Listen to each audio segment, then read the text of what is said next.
This is Craig Stroh's psychology assignment to grade improvement. The date is the 11th of the 6th, 2014, and the time is 7:35. So we'll start off with the first comment I had, which was 4 sporting examples that increase arousal. So the first one I've got is hearing a crowd cheering. If you're sat in the changing room before a game and you hear the crowd chanting your name or singing your club's chants, you'll instantly feel motivated, because you'll feel that you've got that many people behind you supporting you and watching you play. This only applies really for professional footballers that have a very large fan base, because obviously if you just play Sunday League or Saturday League, you've got a small crowd, not really gonna have the same effect, having your mum watching you shouting as having 30-40,000 fans cheering you on. You got listening to a piece of music. Again, if you're sat in the changing room or if you're travelling to the venue that you're playing at, some players have a certain song or a certain piece of music that they listen to get themselves pumped up and psyched. Again, well, this can work for anyone playing sport, because anyone can listen to music on the radio in the car or just on a normal radio or even on their phones. Seeing the stadium you're playing in can get you pumped up and aroused. If you walk into a stadium that you're playing in and it's the first time that you've played in a venue that big, then you're instantly going to feel motivated. Again, this can work for anyone. For example, I remember playing in a stadium a few years ago, and at the time it seemed really big and a really nice pitch, so instantly I was motivated and just wanted to get out there and play really. And it can also work for professional footballers travelling to venues such as Wembley. This is obviously a massive stadium and they may never have played in it before, and just the thought of playing in such a big stadium and such a famous stadium can get a team instantly motivated. And the last one is putting your team's kit on. When you're in the changing rooms and you're getting changed, you're putting your team's kit on. This can motivate you because you're going to be proud to play for the team that you play for. This will especially work for players that play internationally. For example, when the England squad are in the changing rooms in the Brazil World Cup very soon, when they're putting that England top on, they're going to feel very motivated because they know they'll have the whole of the country watching them and cheering them on, and they're going to want to do their country proud. The second comment was Hull's drive theory. Low arousal means low performance and high arousal means high performance in most cases. This theory works for sports such as American football or any sports that involve making hard tackles or hard hits, and involve you taking hard tackles yourself. The theory will work in sports like this because if you are highly aroused, you're going to be able to make harder tackles and you can be able to take harder tackles without going down as easily. Whereas if you were low aroused in sports such as American football, you're not going to be able to make tackles as hard, and if someone was to tackle you, you're going to go down very easily because you're obviously not going to be aroused enough to withstand the challenge.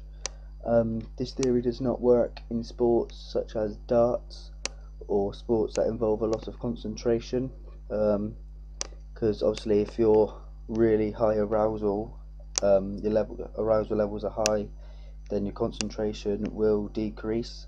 And sports such as darts, you need to be able to concentrate for a long period of time because it's quite a technical sport, so you're gonna need to have optimal arousal levels. Obviously if you're not aroused enough, you're not going to play very well in darts because obviously you're not going to want to be there if you're too lowly aroused. We've got another comment was the catastrophe theory. An example that is related to the graph We're just using an example of a footballer playing in defence. At the start of the graph, in the bottom left hand corner, this will be where the player starts the game. He starts to play well, puts in some good tackles and good clearances throughout the first half or so, or whenever he's playing well, until he reaches the catastrophe point, and that is point A. This is where the player will make a huge mistake. In this example, it could be he scores an own goal. This means his level of performance will instantly decrease to its lowest, and then the player will continue to play at that level for the rest of the game until he gets to point C, at which point it will be either the end of the game or the player gets subbed off. However, when the level of performance drops to point B, they can actually get their performance back by lowering their level of arousal and mainly focusing on their level of performance.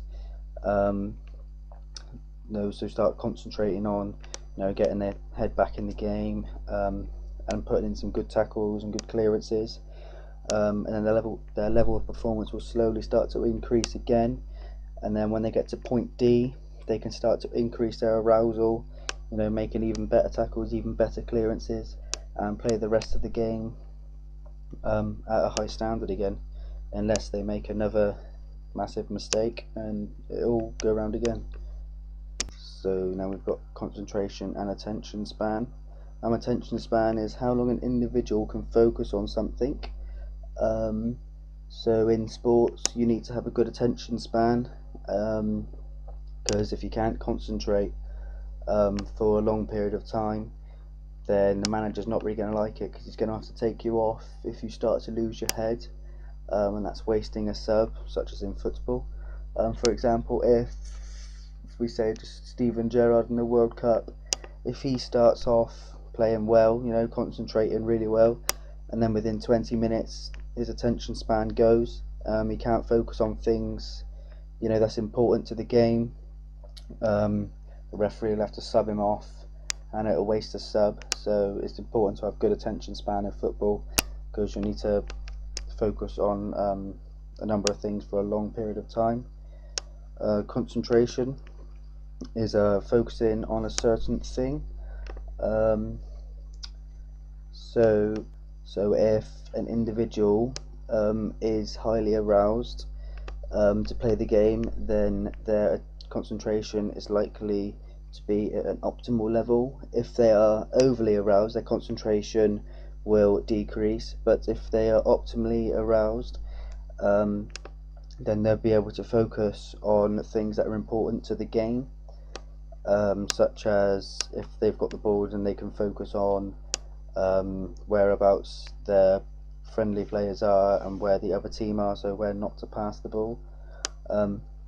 If a player has low levels of arousal, their concentration is going to be low, because if they don't really want to be there, they're going to get distracted by things that are not important to the game. For example, I remember a couple of years ago I was playing football and our goalkeeper had very low arousal levels, and he got distracted by a plane that was flying over the top of the pitch. He was more worried about watching the plane than he was actually what the ball was doing, and we conceded because he wasn't looking at what he was doing. So it's important to have good levels of arousal so you can concentrate on things that are important to the game and not get distracted. And lastly, we've got types of stress, and symptoms and their effect on performance. We've got good stress and bad stress. Good stress is called eustress. This will be stress that gives you the optimal level of arousal. So it's the stress that you're worried about, you want to win, you don't want to lose. Obviously before a big game you're going to be worried, but some players handle it better than others, such as eustress. Before the game you'll be thinking, I don't want to lose, but I want to get out there and play. This is known as good stress. But in the same example, if you've experienced distress, which is bad stress, before the game you could be worried about what if I let the team down, what if I make a big mistake, what if I let myself down and the manager has to sub me off, and what will people think of me? This is going to affect your performance in a bad way, because you'll be so worried about not making a mistake, not missing the ball, not doing something stupid, that you're more likely to do something stupid, because that's already in your brain and you're thinking of not doing it, so you're more likely to do it. Whereas eustress is going to affect your performance in a positive way, because you're worried about not winning, and it's good to have a bit of stress in you, because it means that you care about the game, and it means you're switched on and ready to play, really.